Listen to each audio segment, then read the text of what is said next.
So first of all, I've got 3 onions that I've chopped up. Just chopped into quarters, nothing exciting. I've got some water in there boiling away. Let's throw those in there. Nice and simple. The next thing, and basically everything is going to go straight into this pan, no messing about. And I'm going to turn the heat up. And all I've got in there at the moment is just some water. So we're going to throw literally everything into this pan in no particular order, and then I'm going to blitz it up once it's all cooked down. So the next thing I'm going to throw into that pan is a carrot. I don't bother to peel it, you don't need to. Just give it a wash before you use it, and that's perfectly fine.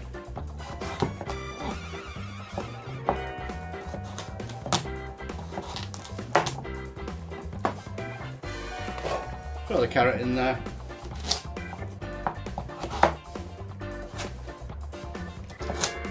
Like I said, roughly chopped. Fabulous. If ever you've made a stew or a casserole before in the past, nothing dissimilar to that. I'm using a red pepper for this today. Just clank away around the seeds.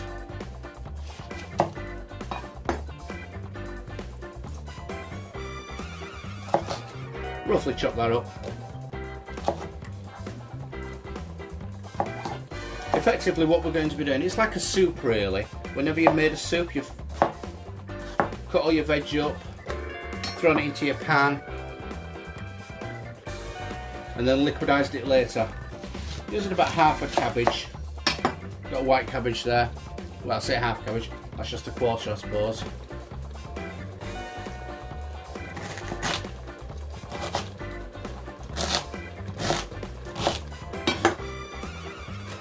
What we're doing is we're adding depth of flavour, all the different layers of flavour is what we're aiming to achieve.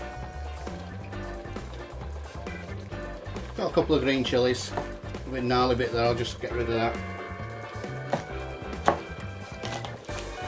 Now these particular chillies that I'm using are very mild ones, so I'm quite happy to use 2 of them, seeds and all. You don't want to add a lot of chilli, not the very hot ones anyway, into your stock pot, because your finished dish will then add extra chilli into that and it'll be even hotter. Just a bit of root ginger now. Just going to take off the outer skin.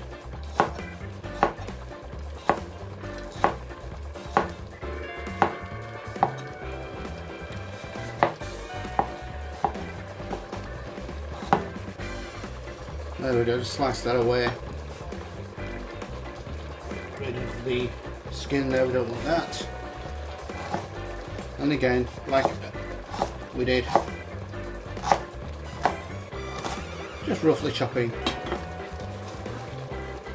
the ginger up as we did with the other items earlier. Some garlic, it's just the end of the bulb of garlic that I've got here, so I'm just using 3 pieces. Use as many as you want. I'm not going to be very prescriptive on a recipe on this one, because you can make it however you want to make it. You can put in there whatever you want to put in there. And all we're looking at is depth of flavour of a stock. You've got to have a nice balance of sweet and salty. So you don't want too much sugar in there, you don't want too much salt in there. You just want a nice little balance. Yeah, I'm just going to peel the outer husk off the garlic, roughly chop them, and throw them into the pot. Get rid of that. Now then, let's look at these spices that we're going to be using.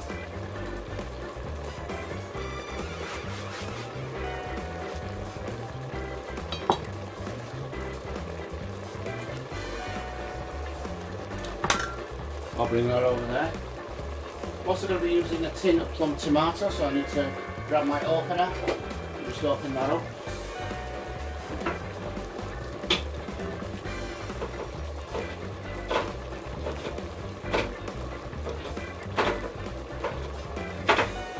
passata if you want to.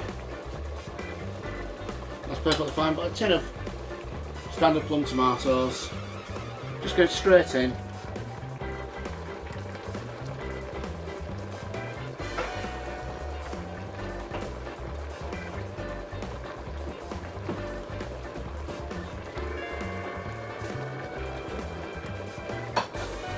Okie dokie, so let's start with some of the whole spices.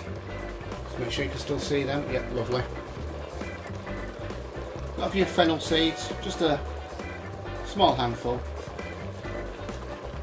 The methi, throw that straight in. Got some brown mustard seeds, they can go straight in. Whole cumin seeds, again, straight in. I'm going to put a handful of curry leaves in.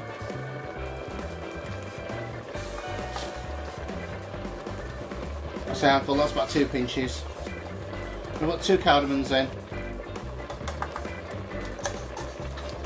And a few of the cloves and peppercorns. Move that off to one side.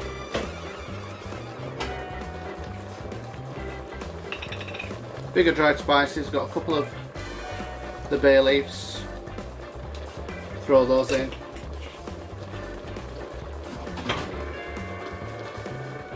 And some of the cassia bark.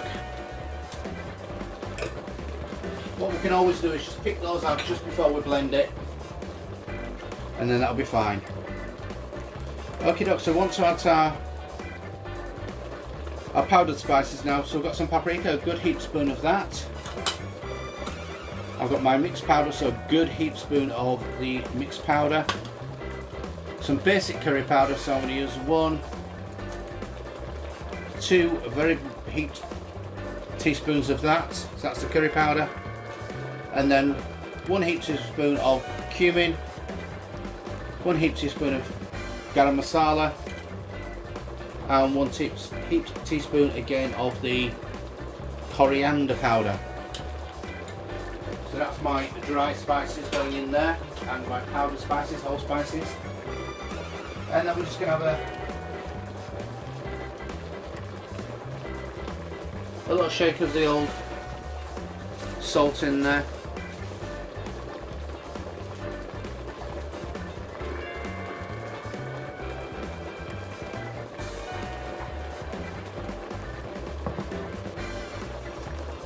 You hear that bubbling away nicely.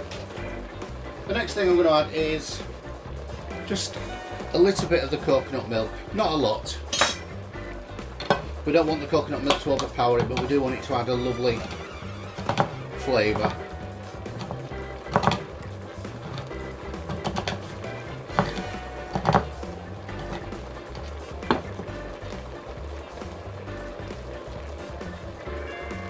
So there we go, roughly about 1/5 of a can I've put in there.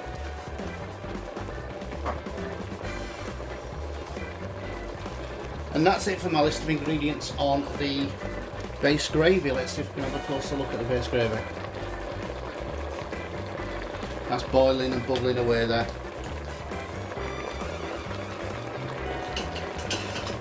What we'll do is we'll just get a little spoon, give it a stir.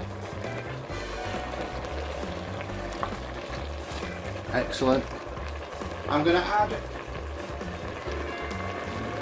a touch of butter ghee.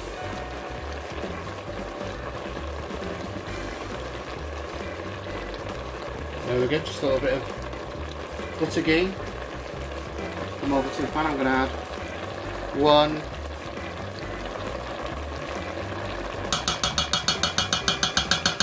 2 very big teaspoons of the butter ghee.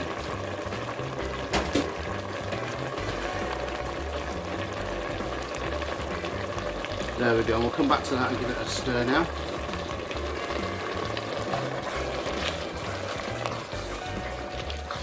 It's all starting to take shape lovely.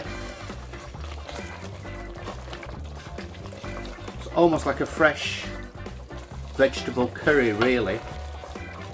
And what we're going to do is we're going to pop a lot more water over the top of that just to cover them and allow that to bubble down. What we want that to do is cook very, very slowly. And we're going to aim to cook this approximately an hour and a half. And that's boiled water from the kettle there. You don't want to put cold water in at this point because you just cool everything down.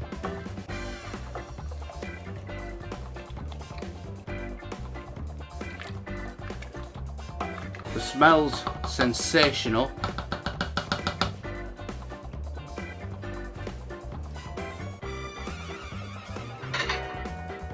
And that, ladies and gents, is the base gravy. That's going to bubble away for about an hour and a half. So we'll come back and see what that looks like in a short while.